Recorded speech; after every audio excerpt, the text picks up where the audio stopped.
ढोल आणि ताशांच्या निनादात मंडईचा शतकोत्तर रौप्य महोत्सव साजरा करण्यात आला। पावसाची रिपरिप मधूनच येणारी जोरदार सर त्यातच गणेशोत्सवाची आठवण करून देईल असा ढोल ताशांच्या निनादाने मंडई परिसर दुमदुमला।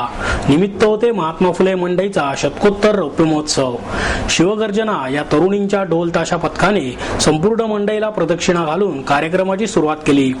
यावेळी मंडईत वर्षानुवर्षे काम करणाऱ्या ज्येष्ठ नागरिकांचा सत्कार करण्यात आला।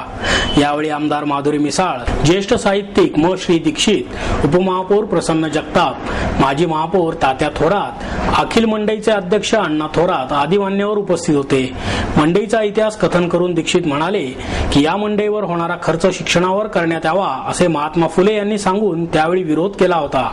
पुढे आचार्य अत्रे यांनी पुढाकार घेऊन या मार्केटचे नामकरण महात्मा फुले मंडई केले असे सांगून माधुरी मिसाळ म्हणाल्या, मंडईमुळे एकमेकांविषयी सामाजिक बांधिलकी निर्माण झाली आहे।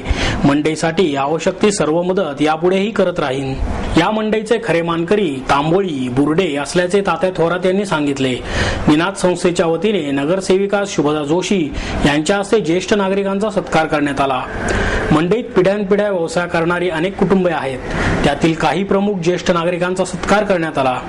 बोरं, जांभळं विकणाऱ्या 103 वर्षांच्या भीमाबाई लबडे यांचाही यावेळी सत्कार करण्यात आला। याशिवाय राधाबाई पवार, ताराबाई म्हस्के यांचाही सत्कार केला गेला।